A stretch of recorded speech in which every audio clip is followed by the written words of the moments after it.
couple minutes past, so we will go ahead and get started for tonight.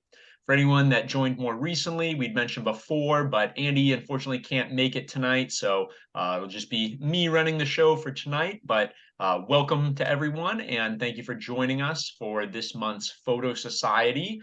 This month is our Women's Month. We're featuring all three female presenters, so we're very excited about all these presentations. I also want to mention, just for the next meeting, our next meeting topic, kind of like what we'd done earlier this year, we're going to have almost like an open table discussion, and that topic is going to be about packing for dive trips. So either like a packing list that you use, what items you're bringing with you, what are you bringing backups of, or what are you carrying with you on the plane versus trusting to a checked bag? So anything like that, if you guys want to go through and think in the next month before our October meeting, we'll be doing a kind of discussion like we did earlier in the year, like I said. So just kind of think of some ideas about that, and then we'll be doing that open table discussion at our last meeting of the year. And as always, we take our little bit of time off, and then we'll start up again in January. So without further ado, Andrea, would you like to go first? Sure.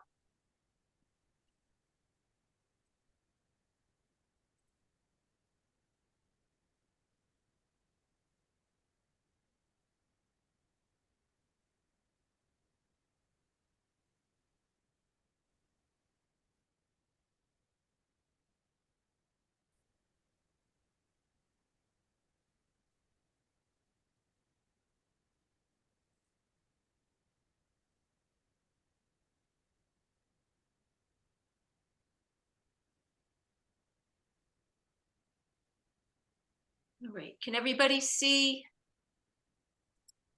the cover page? Yes, I can. Okay. All right, so what I have here is my May trip to the Philippines. I spent 1 week at the Atlantis Resort in Dumaguete, and then another week at Magic Ocean Resort in Anda Bohol.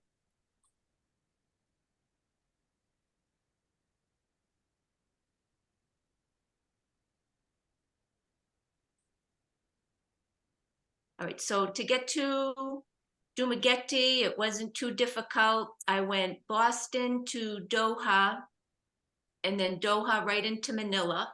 Spent 1 night in Manila, and the next morning I got a flight into Dumaguete, which was about an hour, and then maybe a half an hour drive to the Atlantis Dive Resort, which is in Dawn. Darwin or Down, D-A-U-I-N, I believe. And I move this forward. Oh. All right, so there's Dumaguete, and Dawn, where the Atlantis is just a little bit south of that. And then the second location is where the other little arrow is in Bohol, and that little outcropping is Anda, and the diving there is fabulous. So we're going to start with Dumaguete. This was my little house for the week. It was pretty much right next to the dive shop, which was very convenient. I have to say that I did win the week there at the Women's Dive Day event. So I brought my t-shirt in sweltering heat. I did put it on for this photo, and I'm there with the brochure. So I had a week of accommodations, meals, and diving. So it was wonderful. I can't say enough how nice it was.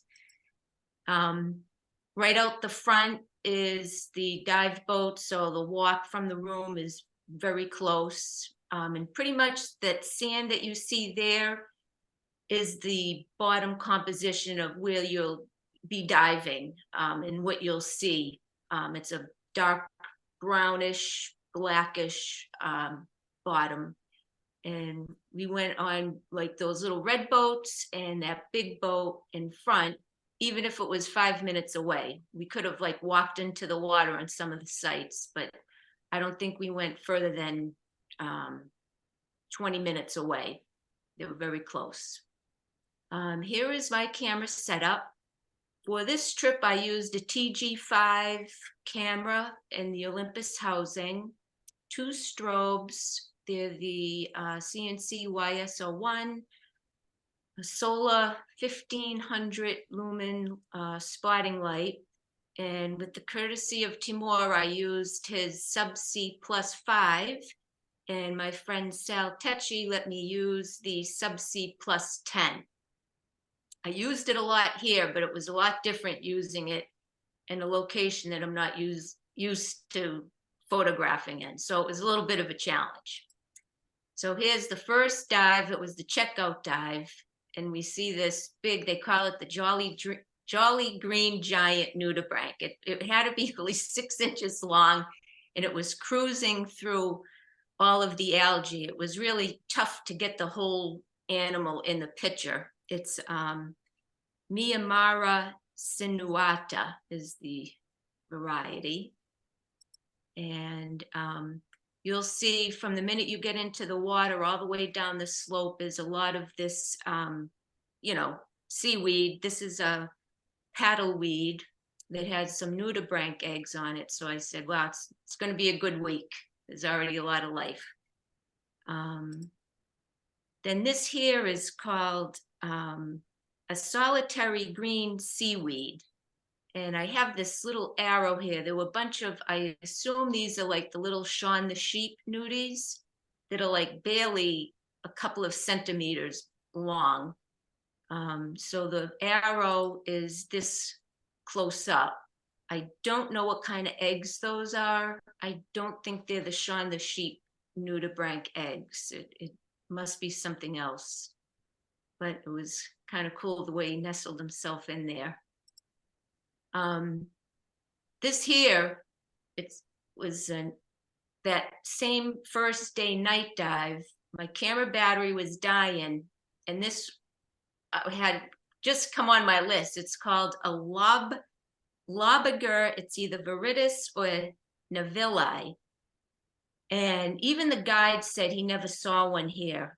It's upside down. So like the little serrata are like those long appendages. And then it looks like there's like a tiny rhinophore, but I had one shot, the camera was gone, the battery was exhausted, but it was pretty cool just seeing it maybe like last year. And I said, I'd love to see it. And poof, there it was, first night dive. Also on those solitary green seaweeds were tons of these stoliger little nudibranchs, and you could see how small it is because it's got a few of the skeleton shrimp, which are very tiny. The ones around this area, in Massachusetts are bigger than the ones there. But it just gives it a good reference. And this is an Oxinoe, I believe, viridis. Again, just crawling around the sand. And so far, with the exception of the Jolly Green Giant, these are actually sap-sucking slugs. So they're Sacoglossa. So far, I got some nudies. And then here's the same one, but in that little tube, that sand tube, there's like a little shrimp sticking up out of it. So I thought that was kind of funny. And these are very fast moving and just beautiful colors. And there were quite a few, mainly on the night dives. And here was something again. It's called a Polybranchia orientalis. And again, the guide came back. He said he never saw one. It was his first time. He was digging through books. It was, I would say, maybe 3 inches. Again, sap-sucking slug. And what's very unique is it's got this leaf-like serrata. And again, I couldn't really get a good picture of this no matter how I tried, but at least I saw one. And it was the guide's actually first time too. Now these are nudibranchs. This is Nembrotha, and he's eating, I think that's a Ascidian. And then this is the Nimbrother also, Millerai. And that's just the serrata. And then I went on, this particular animal was showed to me on the last night dive. I couldn't figure it out if it was like little pockets of seaweed or really what it was, but I figured it was something. So I took a picture, and I still don't know exactly if it's a mature Circe species or what this actually is. It looked like it got kind of shredded, but this is what it looked like because the guide kept finding these, and it was just beautiful. Not the greatest shot, but she was really excited that she got to show this to me. I was pretty excited I got to see it. Another animal that was on my list was this side-gilled nudibranch, a plurobranchia. This is forcali,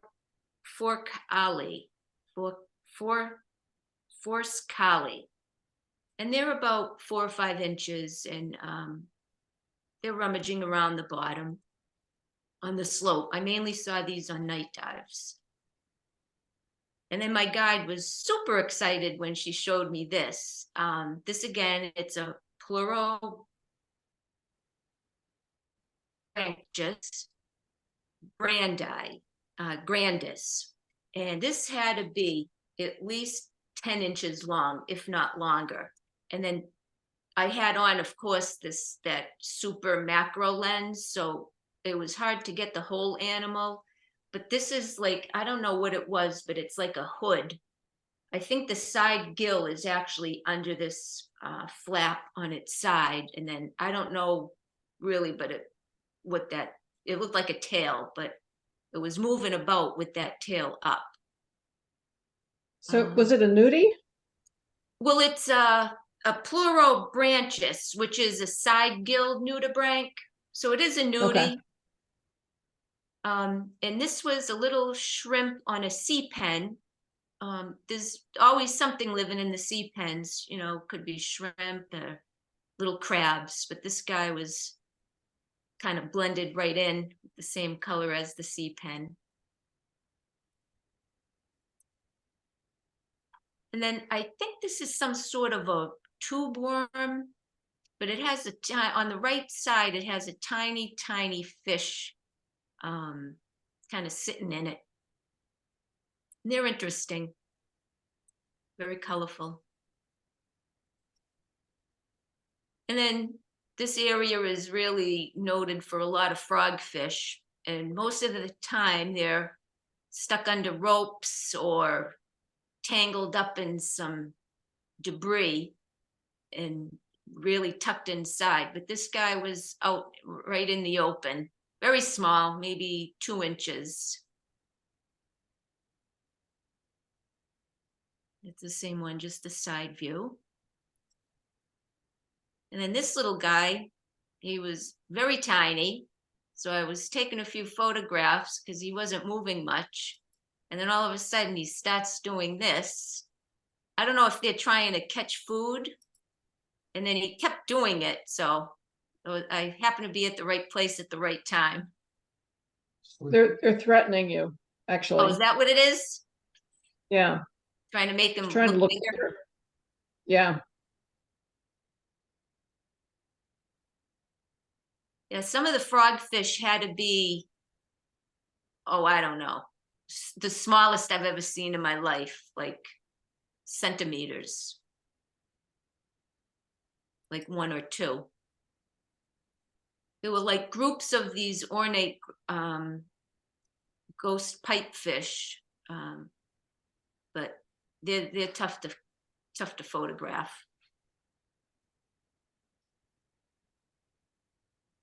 Little seahorse. And then I had a lot of pictures of giant clams, but I like the way this one was with this, I don't know if it's like bubble. bubble algae, or it might be like a bubble algae. It was just pretty the way it softened up the edges around where this giant clam was. And then this was a very fast, I never saw one of these in my life.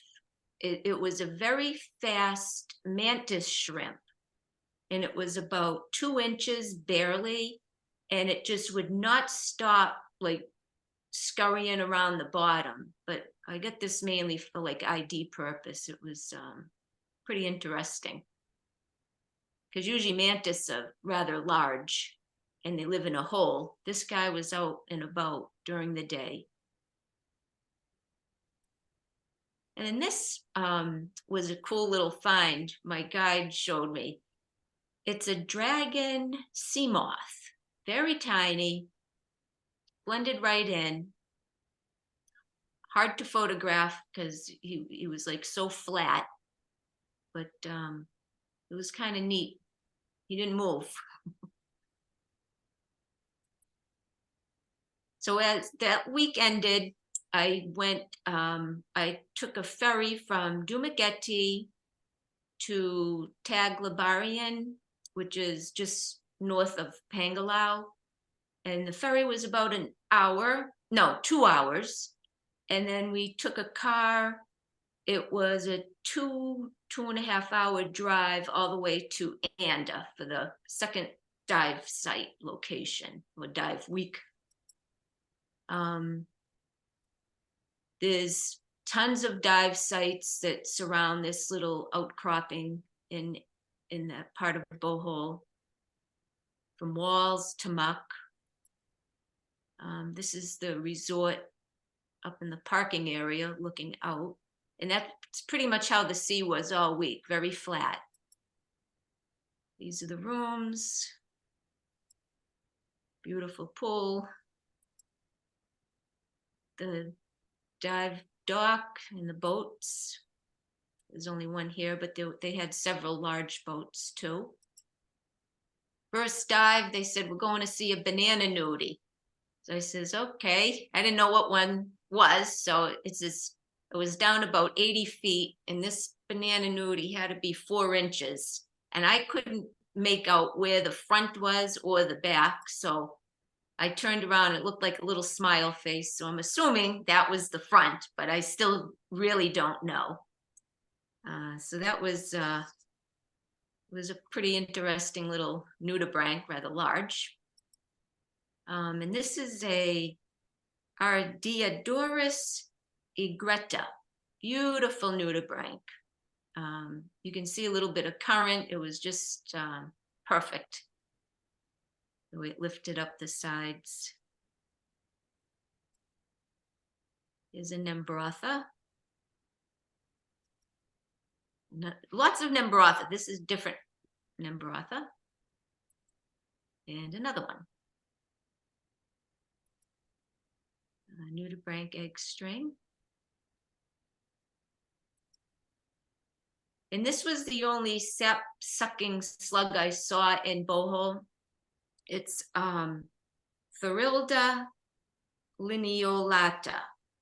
And I saw them mainly on night dives. And then it was kind of good. I got to see this one because it definitely looks better sitting on this funnel weed in the shallows. And so that was good. Different background makes the animal show up more. And then this is called a tiger anemone, or Gorgonian wrap. It wraps itself around Gorgonians. And what the guide is looking for on it is the leopard shrimp. So crappy picture, but there it is. You can barely see it. It just blends perfectly. And a Xeno crab. And then this is a bubble shell. Micromello undatus.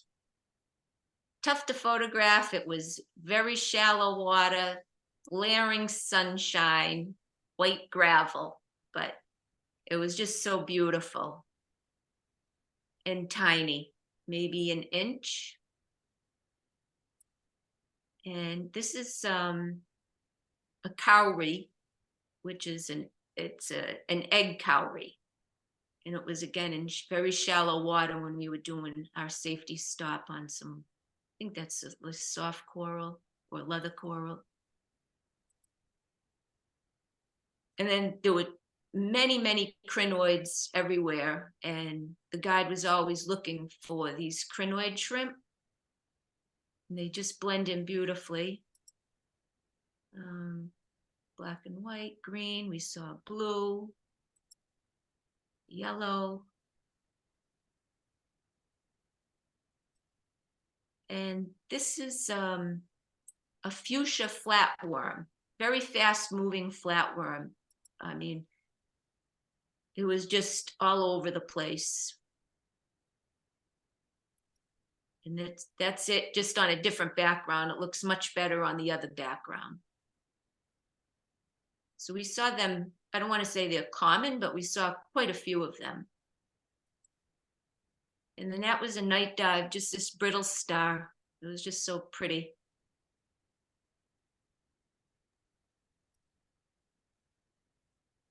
Little puffer.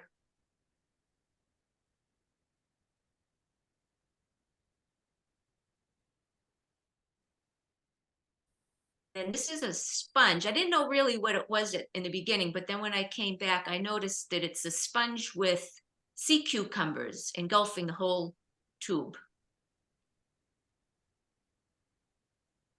And then bubble coral with the orangutan crab. And then that's actually a flatworm that lives on the bubble coral. So that was different. And then just a solitary bubble coral. And this is frog spawn coral. It was this little tiny, at first I thought it was a nudibranch, but then you could see like the skeletal part of the coral way down inside. Very interesting.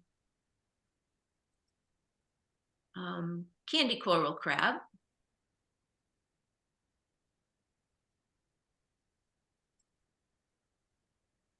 And then they had a couple of areas with these harlequin shrimp. So these, I just can't believe like this bizarre shape that they have. It's hard to make them out when you're just looking at them, but this one was taken during the daytime. Again, daytime. And what they do is they feed on the legs of the blue starfish. Daytime. And then it's just different how this was taken at night. I don't know if it's the same shrimp, but harlequin shrimp eating a starfish leg. And that again, that's also taken at night. I think the eye came out way better at night. And there it is, it chewed up most of the leg. And then this is a corallimorph decorated crab. This has been on my list for about 25 years, and it was amazing. It's at their house reef, so if you go on a night dive, it's almost guaranteed to see them. So it was a different one, but they all put that coral on their shell. And then I don't know, this is a video. I don't know if I can, oh yeah. An electric clam.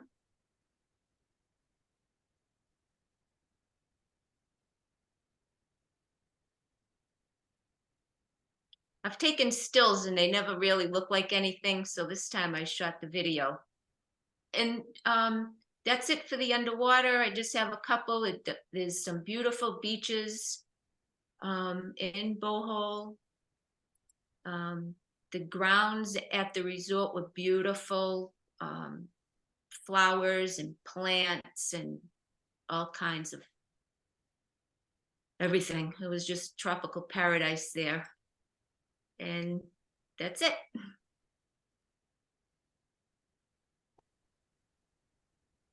Awesome. Excellent pictures. Thank you. Yeah, very good, Andrea. Thank Beautiful you. shots. They're amazing. Yeah, excellent. Yeah. Those were amazing, Andrea.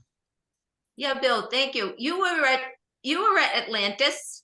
Yes, and I saw a lot of those things, but I certainly didn't get the same shot you did. Oh, come on. It makes me want to go there. Well, gee, it's funny that we are going there, huh? Yeah, there's a lot of stuff. Well, Andrea, I'll have to talk to you about those lenses you were using. Well, I don't know. It was a challenge. You still using a flashlight when you took these?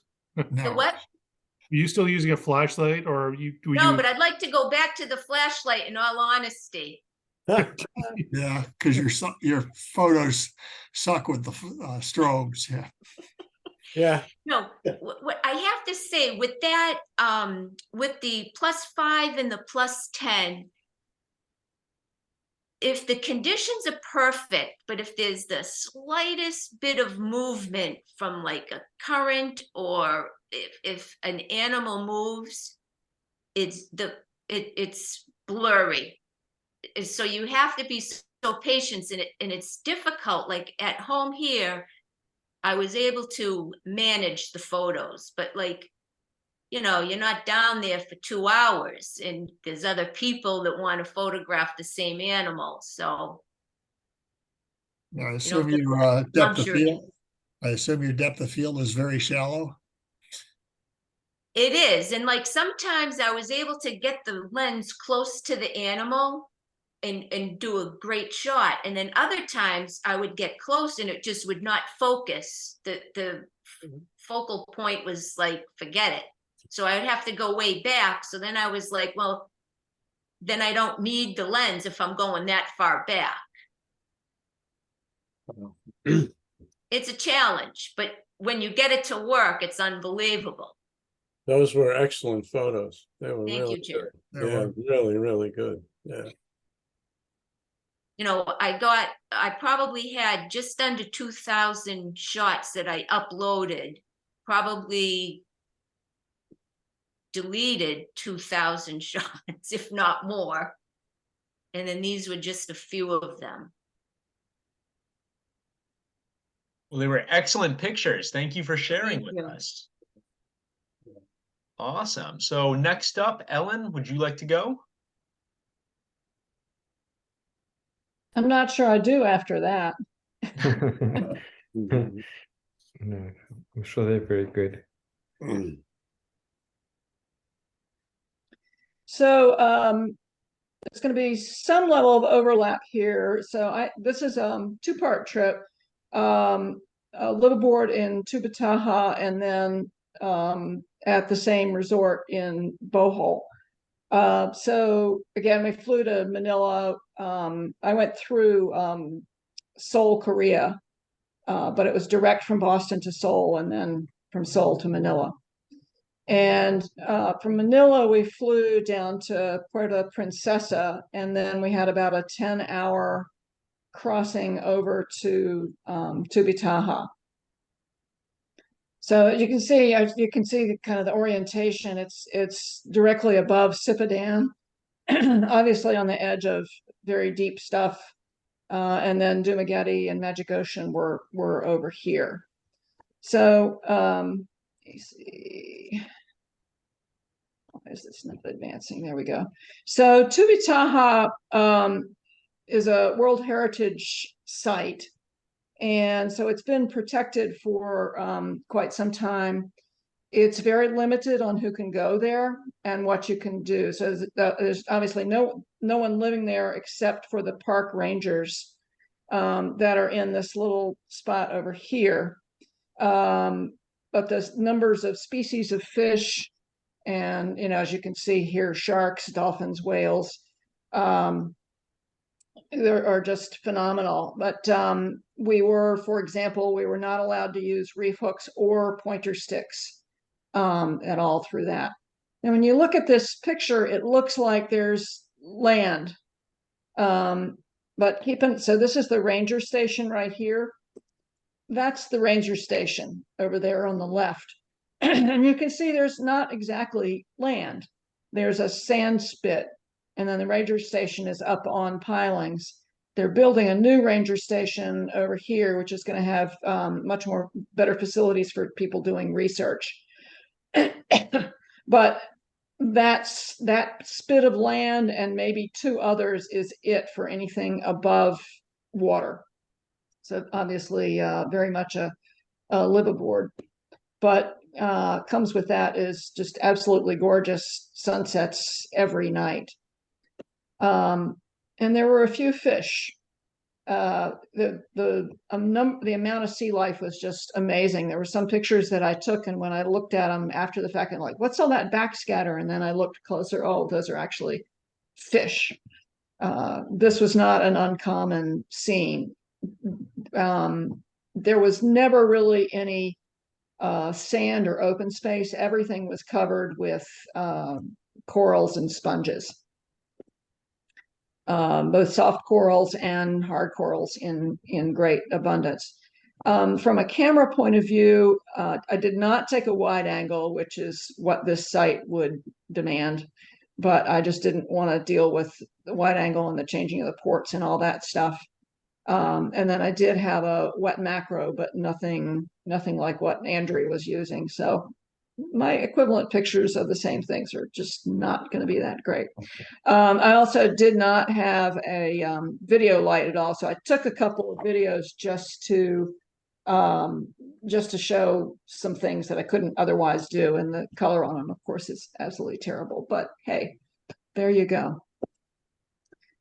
Big barrel sponges, sometimes 6-7 feet was not uncommon for the barrel sponges. It's very limited on how many boats can go. I think there are less than 10 that can go out there, and it's only for 2 or 3 months a year that you can actually dive. So everything is in pristine condition, including staghorn coral, which you don't see. Usually that's all broken off these days. Lots of sweet lips. I mean, everywhere you turn, there were sweet lips. This guy was actually cooperative because it took me. This was a difficult shot because, as you can imagine, the strobe is blowing out both the coral on the top and the sand on the bottom, but then everything else was in shade. So, adjusting, having to move my strobe arms down and try to get some light on him. But he just watched me fiddling around and laughing. This is what I like just for the composition. For once it wasn't a fish butt, but just pretty hanging out there with the coral. Unfortunately there were divers behind, and I just don't have the patience to wait for that, and I don't Photoshop stuff like that out. But just beautiful scenes. There was another one, and I just like the way the coral came up, the fan came up around the fish. Andy's always telling us to look at patterns, and there's some patterns. There's almost no color in this photograph, but obviously a lot of interest with the different types of coral. There was another one that the pattern just caught my eye. And then these gorgeous, perfect condition. So this is a brain coral, and I was looking at these, little, what is that? What are those dots on the brain coral? And you get a little closer, and so I sent this to Andy and said, what is that? And he didn't know. So we're calling this.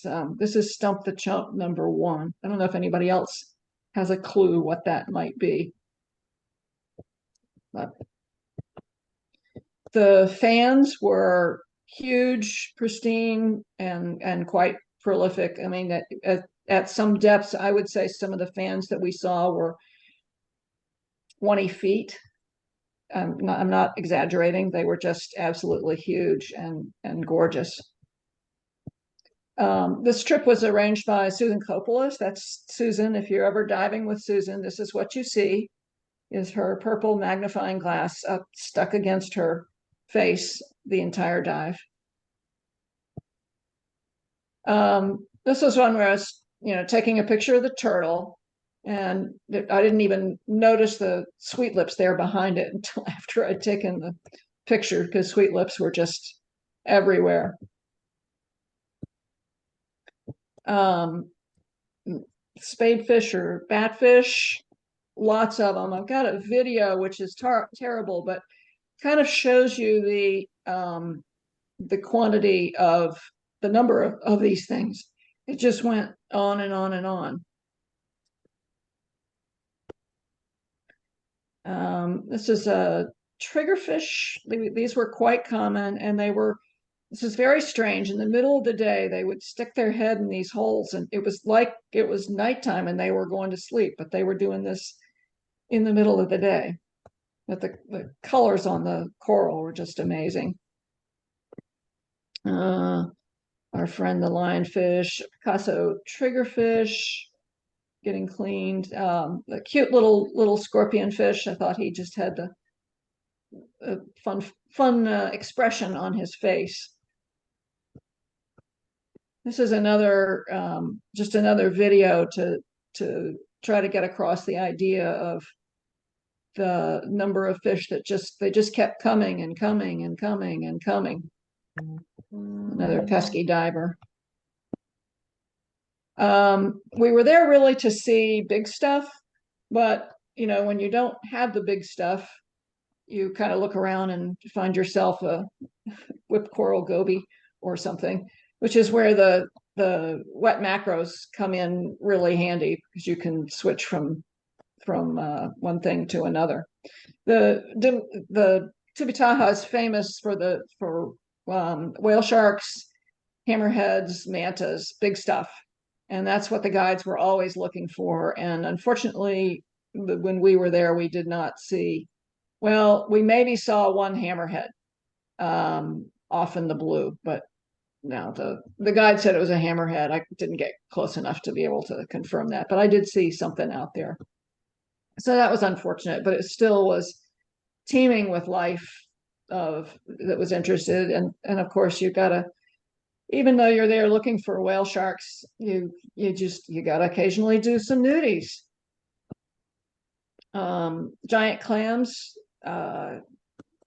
they were fairly abundant. On the smaller side, though, like 10 inches. They weren't the big 3-footers that you see some places, but a lot of these really pretty sort of 10-inch size ones. There was one wreck. This was actually shallow enough that at low tide a piece of it would be sticking up, and so we go down and there's a turtle that's joining us, and a ray, and of course the sweet lips. They're always sweet lips. Shark getting cleaned, and then anemone fish. Every time I see one in purple, I just have to go for that, because that's just those colors are just so gorgeous. I think that's a tomato. I shouldn't quote what kind they are. I'll leave all that to other people. That's a Clark's anemone fish. And then different kinds of anemones, eels. And again, every picture that you take of one thing, there's always something else in the background, because it's so teeming with life. Close up of his teeth. And then this was, they were actually aerating the eggs. That's always a fun thing to see, the damselfish chasing everybody else off and then keeping them aerated. So this was a treat to be able to see bumphead parrotfish. These guys are probably 3-4 feet long. They're really quite big, and have quite the buck teeth on them. And I guess they run themselves into the coral all the time, which is why the front of their heads are so raw. seems like a silly thing to be doing, but they sort of, they're like the buffalo of the ocean. They go around in these giant packs. And then the highlight was these Napoleon wrasse. I've only ever seen them one other time. These guys are even bigger. I don't know how big they are, but a few 100 pounds and probably 5 feet long, something like that. And that's all I have for Tubbataha. Well, I have a lot more for Tubbataha, but for this presentation, that's all I have for Tubbataha. And then, so we went back, we had a 10-hour crossing back to Puerto Princesa, and then flew to Manila, and then transferred down to Bohol to go to the Magic Ocean Dive Resort, which there's the pool and we'll have some duplicates here. I thought one thing that was interesting about the boats, and you saw the picture that Andrea had with the outriggers, they have these handles there, and so when you're coming out, particularly if there's a current, you come flying in and you grab one of these handles and hand up your camera and in my case the gear, and then they have these very civilized. It's practically like a staircase. It's more like steps than a ladder to get back on the boat. So it's really, really quite nice. Although it's a little, the first time you do it, it's a little strange to be going under the boat. I mean, you're not really under the boat, but it is a little strange the first time or two that you come. These are the ornate ghost pipefish. They're typically in pairs. And this one's hanging out the crinoid so that it's camouflaged. And then again, a different color, but again in pairs. And then this is a robust ghost pipefish. When you again in pairs, and when you see them, they really just look like a piece of seaweed because they don't swim around. They just kind of flip back and forth in the surge. Some cuttlefish. So it's a treat to see a mantis shrimp out of the hole. That's usually where they are, and occasionally you'll get one that's curious and comes out, and you can grab a picture of it. That's more typical. This is I think this is a pink-eared mantis shrimp down in a hole. That's a more typical place that you're going to see mantis shrimp. Sea pen. This was a type of sea pen I hadn't seen before, but we had some discussions about it and eventually discovered indeed it is a sea pen. This is a giant frogfish. My camera was not turned. That was the fish that was turned, kind of lying on his side. And then a cute little black one that was in a defunct trap. And then I put this one in because if you're ever taking pictures of black frogfish, just forget it. It's really impossible to get anything. I worked really hard, took several pictures of this guy, and this is the best one of the lot. And you can't, other than looking at his little fin here with his toes, you just can't tell what anything is. So don't bother with black frogfish. Another eel. This one got a good look down his throat. This was the same flatworm that Andrea showed. This was one I hadn't seen before. It's a Persian carpet flatworm.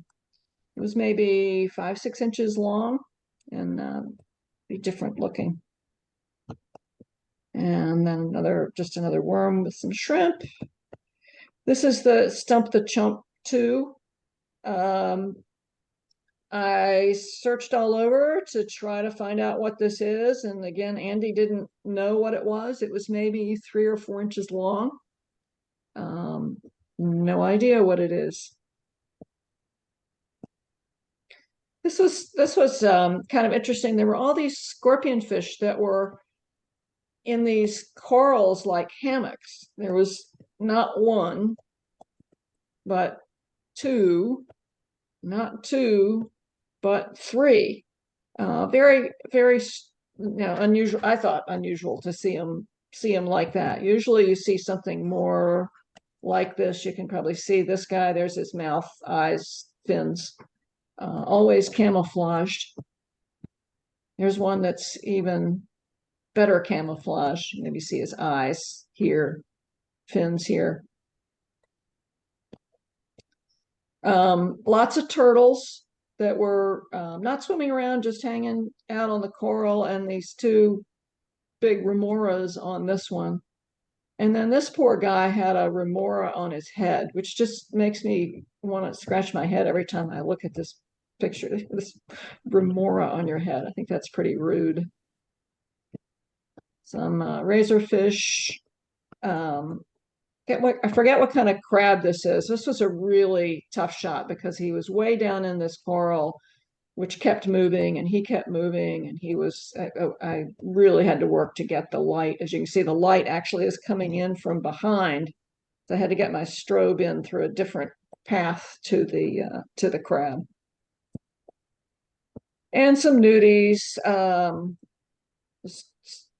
regular nudies. This one was kind of weird that he was hanging off the edge of this coral. I guess he's figuring out where he's going to go next. And draped between pieces of stuff. That was my favorite one. It's good to get some something other than just a flat picture of a nudie if you can. And this one, I initially thought, well, I screwed up the lighting and had the lighting much more from my right strobe than my left, but I kind of like the shadow and the light on his rhinophores. That's a different kind of nudie. And this was the one that Andrew was talking about. Andrea, you said these sheep's heads were 2 centimeters. I think you mean 2 millimeters. Millimeters. Yes. So whenever Andrea said centimeters, she really meant millimeters. Millimeters, yes. So, yeah, these were crazy. You can see the grains of sand down there, and it was tough enough to get these pictures. And I couldn't begin to get anything like you'd see with lots of macro, but that's why they call them the sheep something or other. Shaun the sheep. Anyway, yeah. So I mean, I couldn't begin to see that, but they were very excited to show me to them. So there you go. Head shield slug and head shield slugs going at it. I assume it's a little. And it's a sea hare. You don't see those that often. And this is the same decorator crab, not decorator crab, coral. What is it? Candy coral. Candy coral crab. That Andy, and just to let you know how big they are. So this is there's the crab right there with the guy's finger. So yeah. The sub centimeter size. This was kind of fun. That was obviously a pygmy seahorse, and everybody's trying to take pictures, and I went in and I got this picture and I looked at my viewfinder and I said, well, I'm going to stop right there because I don't think I can improve on that. Orangutan crab. These are always a challenge because you never know where to focus because they just are covered with this fur. And little Secretary Blenny, I kind of like this one because since he was sideways instead of straight on, the depth of field wasn't as big an issue as it usually is. You know, I'm able to get his eye and those little hairs all in focus, and maybe some down the body as well. Ellen, what kind of camera do you use? It's an Olympus 4/3. With interchangeable lenses? I'm sorry? With interchangeable lenses? It does have interchangeable lenses, but I just took one. Uh-huh. On Tubbataha, excuse me, we were limited to of 15 pounds of carry-on total. So, you know, by the time you take your camera and you know, your backpack and essential stuff, you're pushing the 15 pretty hard.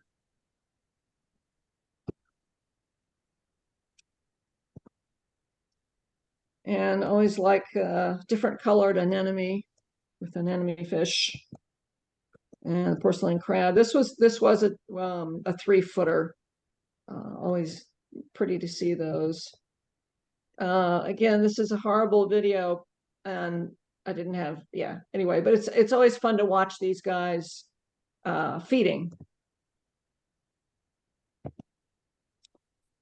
And does anybody know what this is? Now you can see it's 1 centimeter, as you can tell by this pointer stick.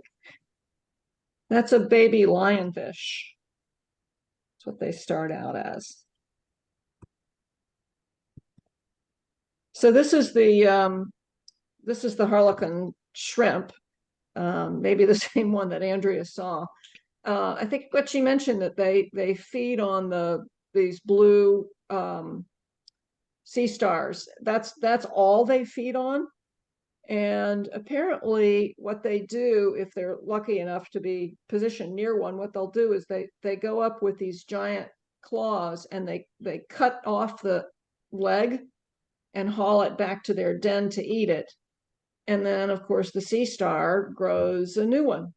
So then when they need more food, they can go harvest another leg. And there's this just lovely relationship between them, which I find somewhat bizarre. Again, I didn't have a light, but you can see this guy having his snack of this poor sea star. He gets his legs cut off every once in a while. And this is the last picture, which I just had to put in because it was such a funny thing. We did the whale shark where they feed them all these squids, so the whale sharks are coming and going. We actually were able to dive this time, and I went one time before we could only snorkel, and so this time we were diving. And we were going along. That was one of our other mates was there, and Susan was probably 20 feet out in front of us. And we looked up, and this whale shark just took a dump. And one of our other colleagues got a picture of it. And we just sat there watching this thing falling down and raining down on Susan. And then we had to swim through it. So it was pretty special. And that's it. Very nice, Ellen. Very nice, Ellen. Yep, great, Ellen. Really nice, gorgeous, gorgeous. Excellent. Cool pictures, Ellen. Thank you. About the black, what's the name? The frogfish. If you want to try time, you can slow down your shutter speed. Yeah, I just I'm just gonna go on and find another one because they're just such a bear. I mean, and also it depends on where it is, and you know, if you can get to it and all that kind of stuff. But I don't know. I've never been successful getting something worth it. I think Tubbataha is one of my favorites. I've only been once, but the structure there is magnificent, with the coral all on the top, and then very sharp walls and drop offs. Did you experience it that way, Ellen? Yeah. I mean, you can all of the safety stops. You're still at 15 feet.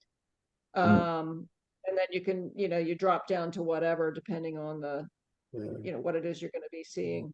yeah, So you beautiful. can pick your depth, and there's plenty to see. Yeah.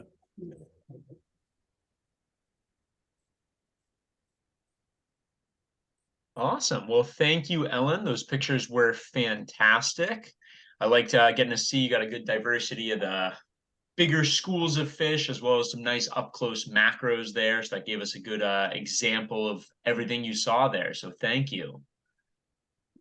All right. And last up for tonight, we've got Liz.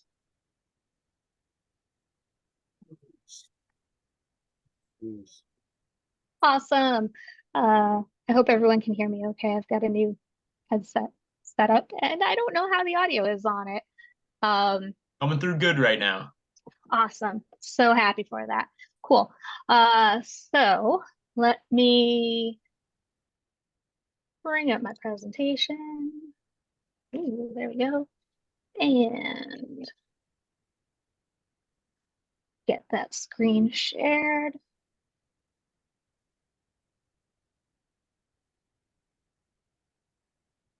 Come on. There we go. Perfect. All right. So you should be seeing, move this thing out of the way if I can.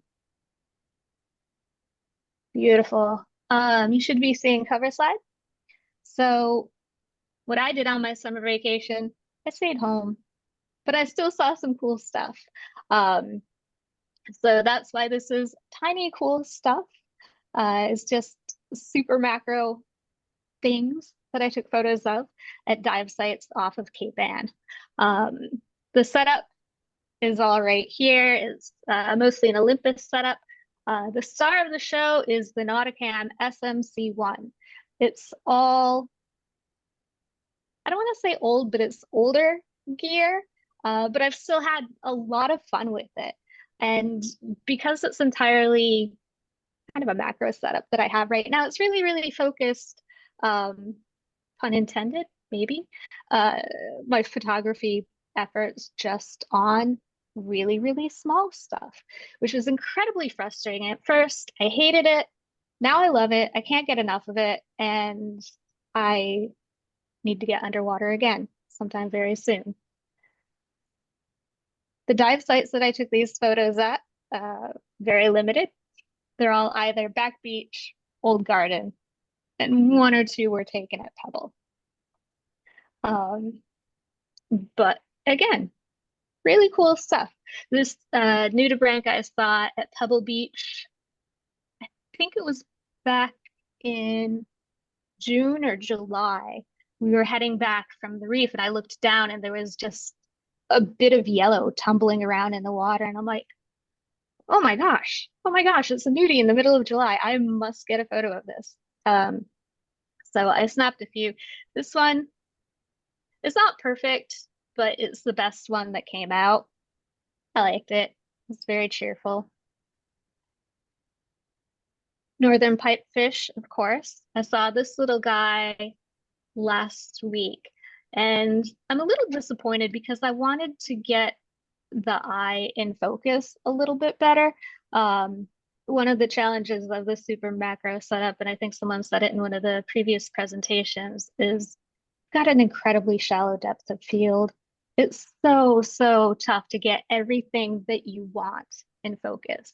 So I do have a lot of photos like this one where I have part of a pipefish in focus. The rest of it is completely blurry, but they're fun to take and I think they look neat anyway. I really, really love how you can see all of the iridescent, all of the colors and all the little dots on their skin that you wouldn't really notice otherwise if you're just like glancing at this fish while you're being tossed around in the surge. Another fish I think is incredibly pretty that we can see in our own backyard or back beach is, I think this one, I'm not sure if it's a spotted or a striped, but it's a little hake. They hang out underneath of clamshells and inside of clamshells, especially toward the middle of September, and around this time of year. So I saw a few of these little guys while I was out poking around the clamshells over the summer. And I love the color of their eyes. There's so many greens and blues and little bits of yellow flecks in there. It's so pretty. I can't get over the color. I love it. I was also lucky enough to get a nice, fairly in focus close-up of a rock gunnel. Anyone who dives up here might know that these little fish are known to be a bit skittish. They don't want to pose for photos. They see you coming to point at them and they're like, nope, nope, I'm out of here. And they go hide under a piece of seaweed or something. But I was lucky enough to catch this one for long enough to mostly get it in focus. And again, I'm stunned by all the cool iridescence on it. And then the little shape of it, I don't know if you would call that a nostril. I don't know a lot about fish biology, but the little bit sticking up over its mouth, I thought that was incredibly neat.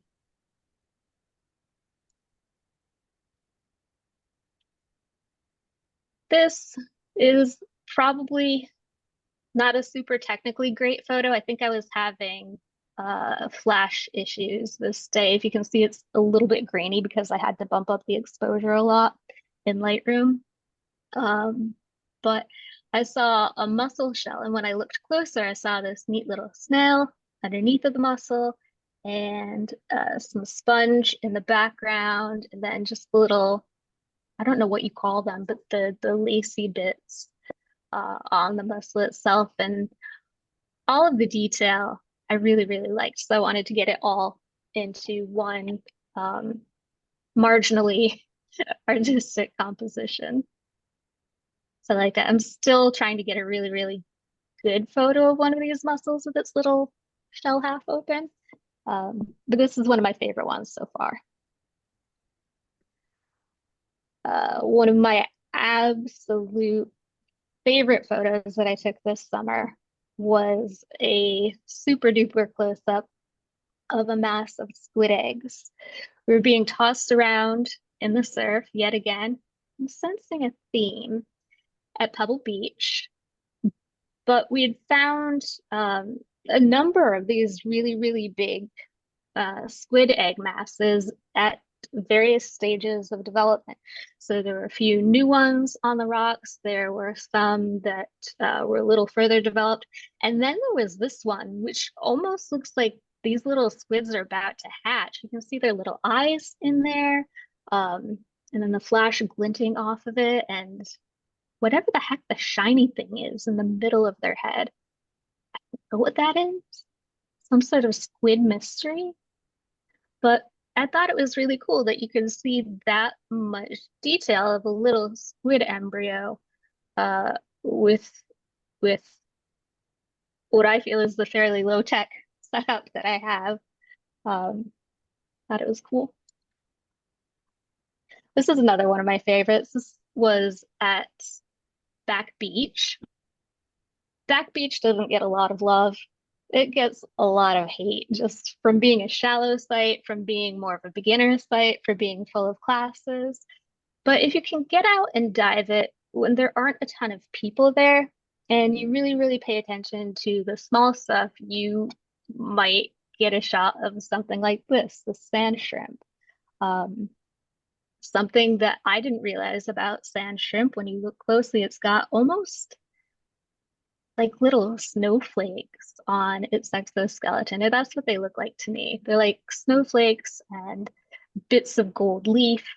And I just loved all of the almost fuzzy bits inside of the eye. I had never seen a sand shrimp in this kind of detail before I pulled up this this picture that I shot. So I was really happy with it. I thought it was, yet again, I thought it was neat. And here we have some kind of isopod doing a backflip. Why? I don't know. But again, just a creature I saw, and because I had the setup to get it in focus and get a fairly decent picture of it, I snapped it. I liked how it came out. And now I'm sharing it with all of you. I really especially like the detail on the little, again, my lack of biology knowledge is going to show here, the little antennae bits and the eye. And the feet. The feet are cool. I don't have a lot to say about a lot of these photos other than they're cool and I like the color. But if anyone has any questions as we go along, you can always bug me and interrupt me. Another story of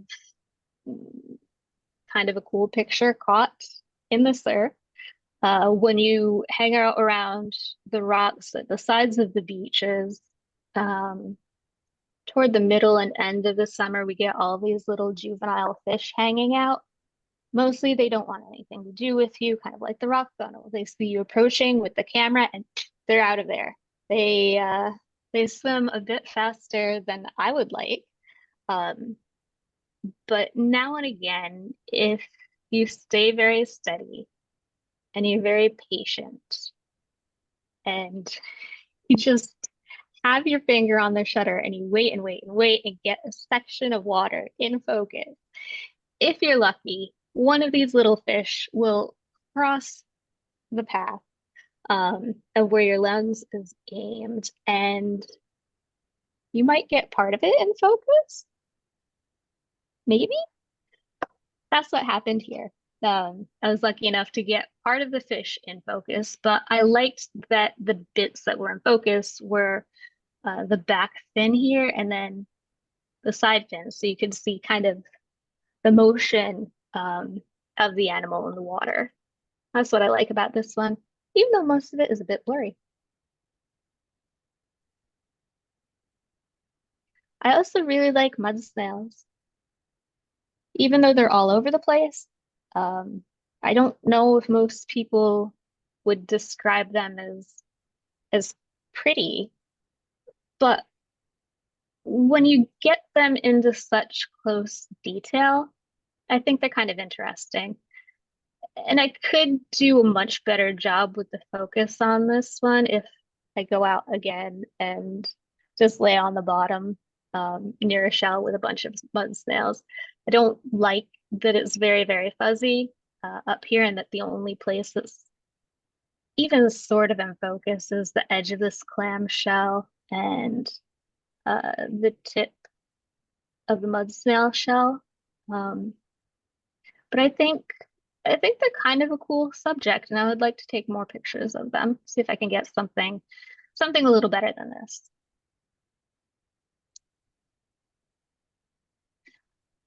Yet another nudibranch that I didn't think I would see in the middle of the summer.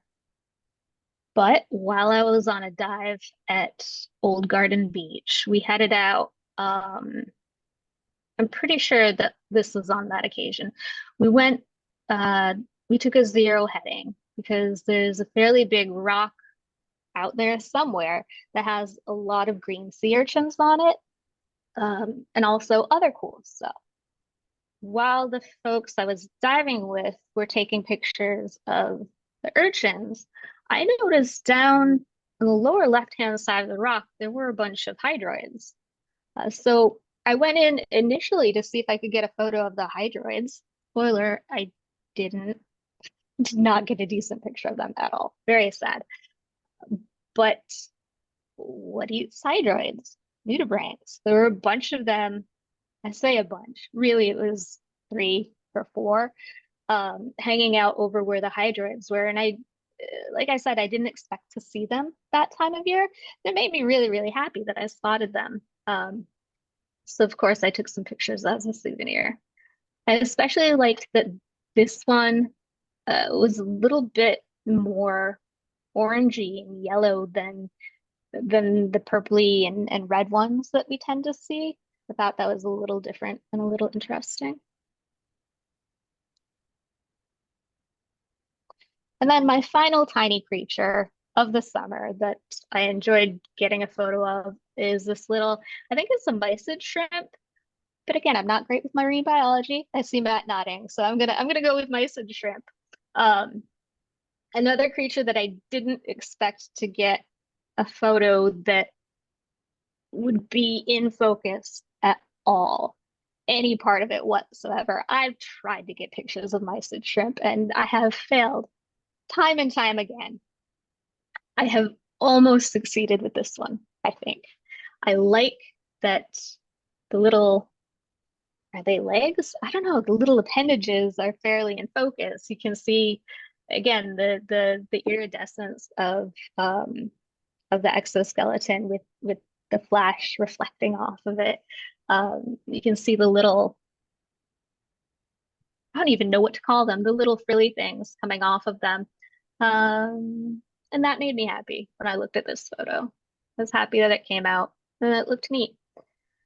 So if you like looking at really, really tiny things, Cape Ann is particularly good for it, I think. Or at least I tell myself that. Anyway, I had fun taking these photos and it's always fun sharing them with you guys, even though, again, my marine biology knowledge is and my technical photography knowledge is also it's still a good time. Well, thank you, Liz. Those were fantastic. You're welcome. I like the perspective. Thank you. Very nice, Liz. Thanks.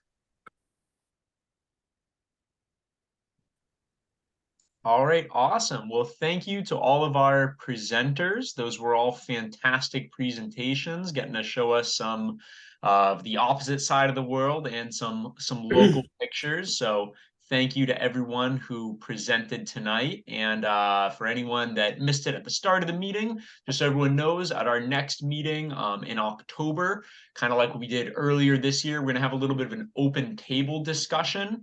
We'll be talking about packing for dive trips. So kind of start thinking in the next couple weeks and bring some ideas to discuss. You don't have to make a whole presentation. We can just be talking about it. So different packing lists, things you bring extras of, what you're bringing on with you on the plane versus checking in a bag. So stuff like that. So just try and think about that in the next couple weeks because we'll be having that open table discussion in our meeting in October. So awesome. Again, thank you for everyone for joining us and for presenting. And we'll see you guys in a couple weeks.